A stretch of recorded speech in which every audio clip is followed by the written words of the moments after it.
Hi guys, welcome back. I have some fantastic hacks for you. You guys are not going to believe. This is going to be a continuation of my last video. Showed you how to use gouache and really cheap markers to create basically what looks like Posca. So first, thank you, Anne. I got your card today. Going up on my wall. I found this on my daughter's TikTok. She is the artist and the embroiderist, and I just thought you would get a kick out of it because we just talked about modern art. So I'm going to start you out with this. It's less than a minute, and then we'll get to all the great hacks.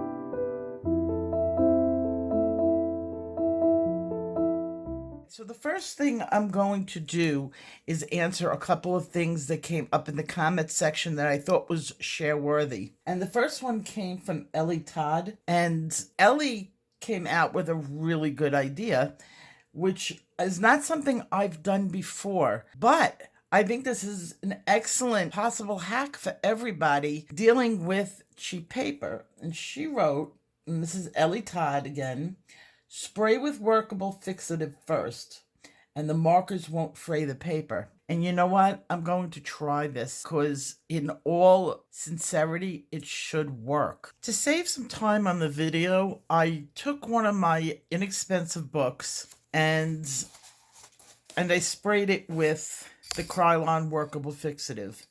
Then I took the gouache and my marker and I performed some tests.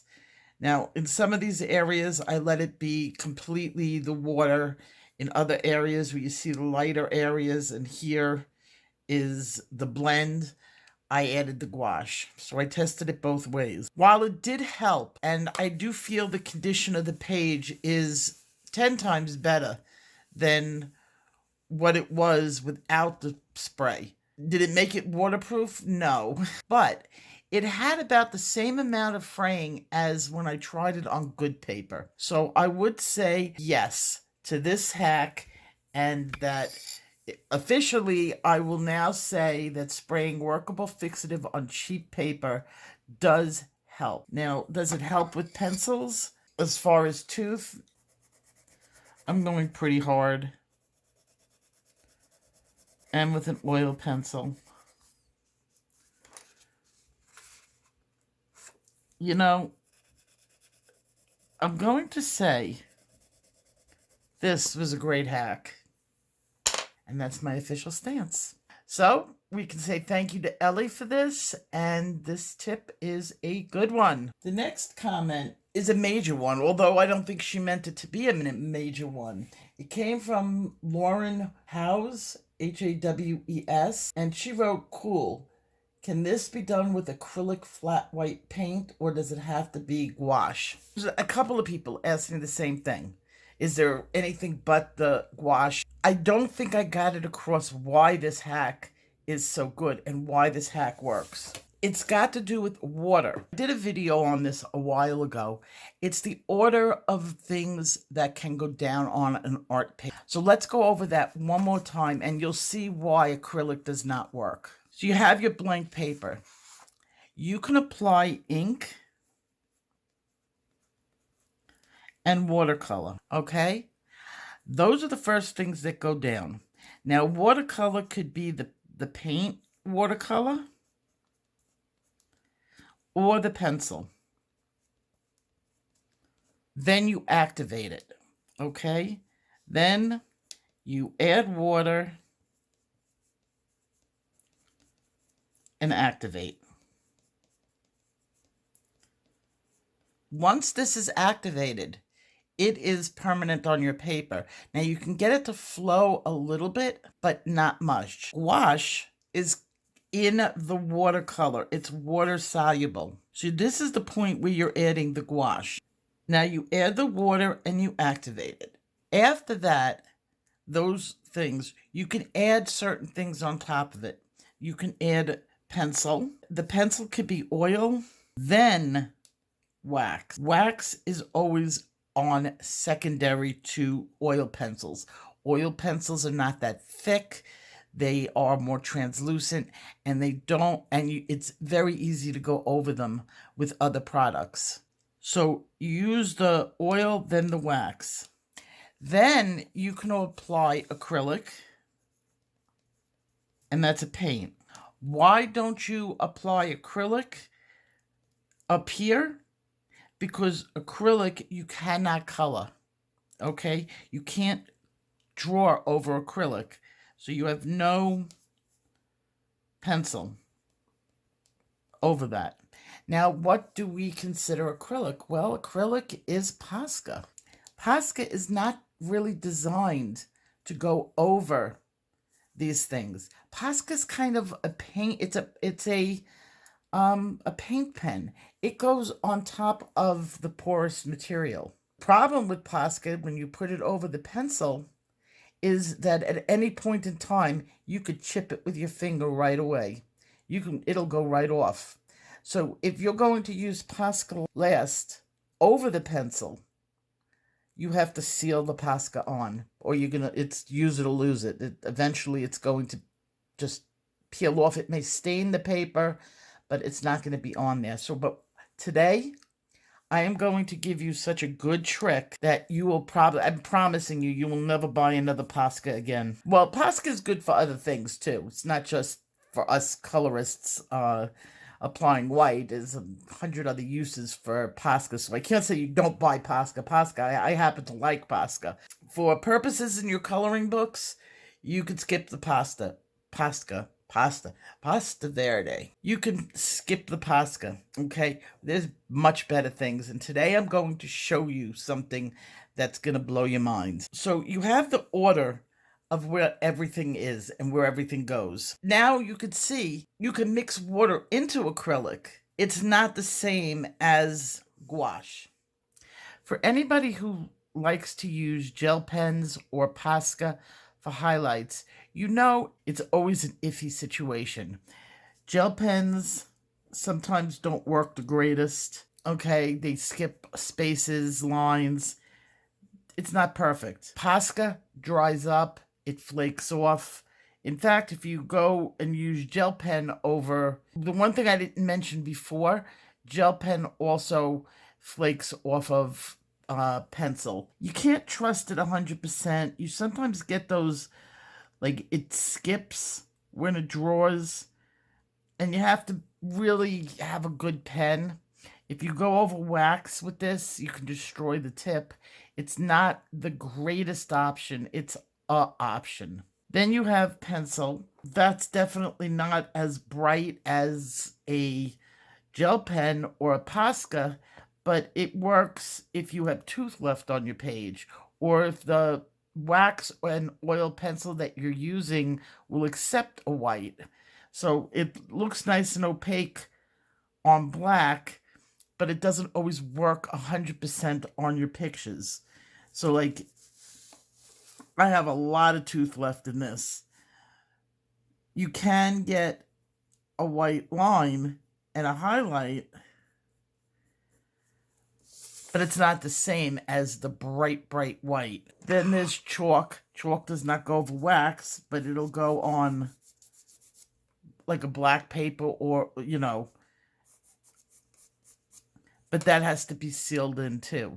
So up until this point, besides at the very end, I've gotten to using acrylic paint that, or brush and pencil, but it's all the same.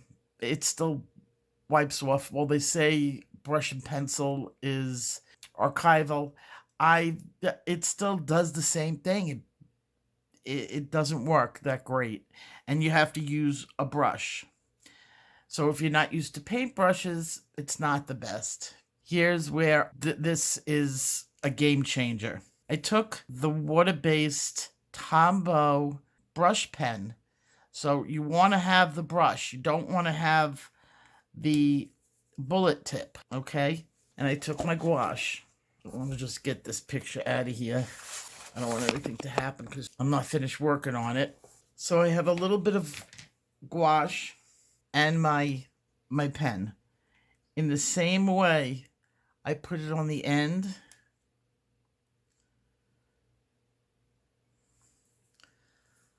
Look at that. Look at that in comparison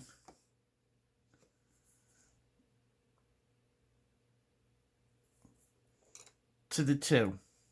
Look at it in comparison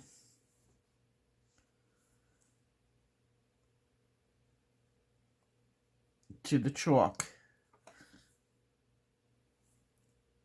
Look at it in comparison to the pencil.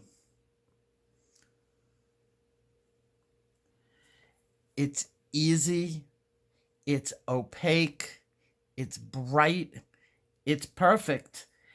And when it's done, you just clean it off. It's water, so it'll reactivate itself. And you put the brush away. This is the greatest highlighter I have found because you can get the tiniest lines and the thinnest line that you could possibly draw. Or if you need it thicker, you can go thicker. You don't need anything else. You can't do that with your gel pens and your other things. You're not going to get the same white.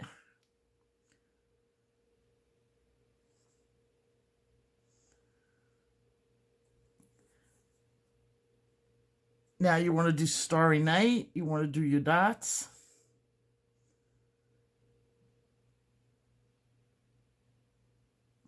You want to do your comets.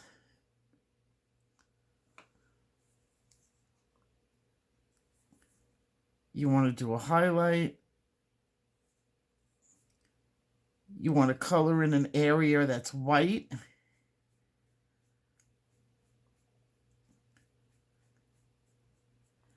Let that dry. Only takes a few minutes. And the thing that's good about this,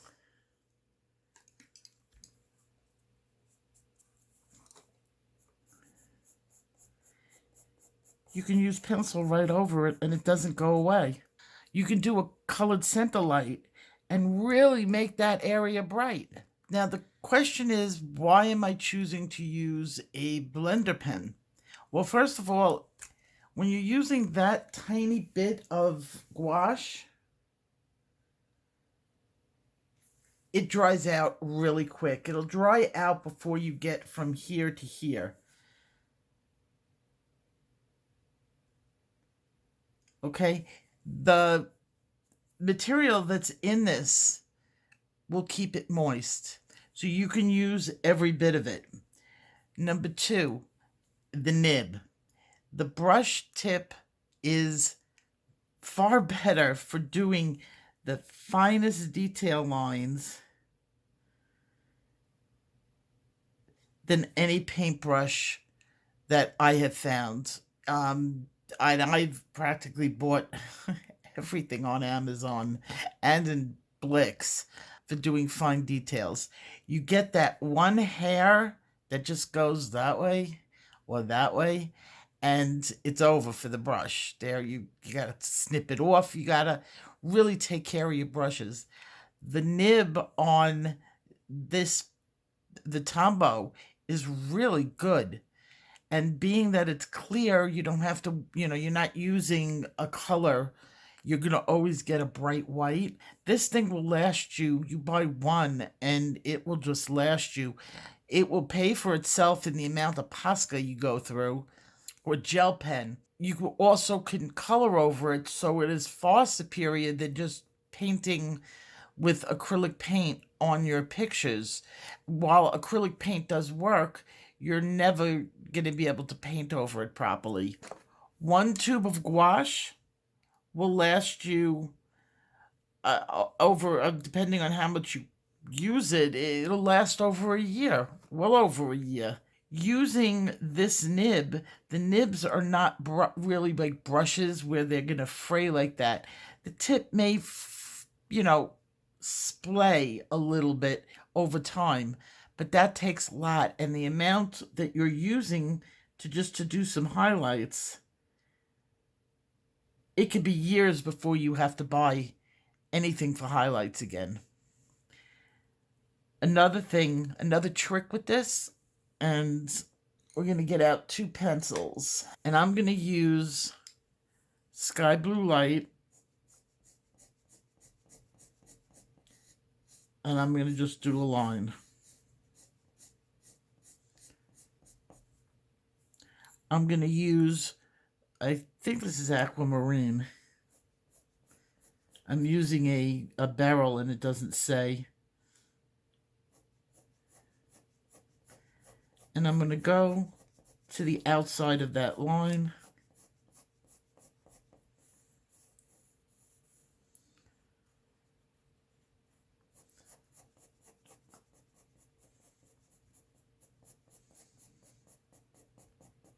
If you were choosing to use a gel pen, you can forget about it because you're going to scrape right into it and ruin your gel pen. You would have to spray, then use your gel pen on top of it to keep the integrity of the pen.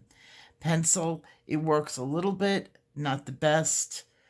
Again, you can't use chalk, but if you take this and you do the slightest, thinnest line going down the center, you got neon.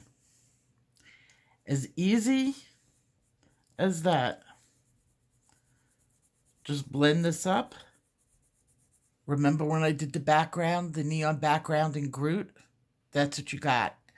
There's no extra pens that you need. Like you see, like a lot of people who are doing neon, they use other things, pens and markers and stuff on top. You just need your pencils. You need 2 colors that go together. One is bright, one is darker, and some gouache. That's it. You can also, for different applications, whatever you want to use it for, I'm going to just do a little bit over here. You could always make an area on black paper bright. Now, this takes a few minutes to dry. I'm going a little premature on it. But look at the difference of the pencil. Here is it on black. Here is it on white. Because the gouache can be drawn on with pencil. Look at the color difference that you get on black paper. It's a no-brainer. All with one. Now, does it have to be Tombow?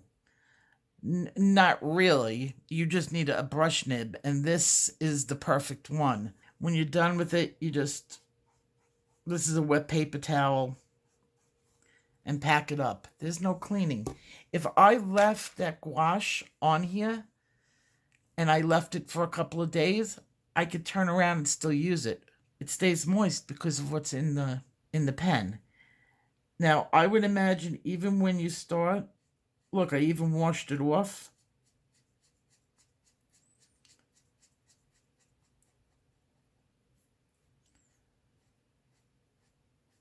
Look at it go.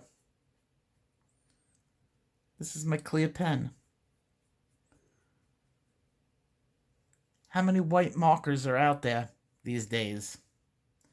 I don't know. I don't know of any.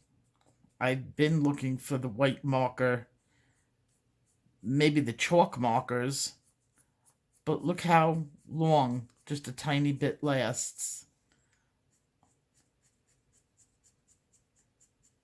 on black paper. Now you're starting to get a little bit of gray tone.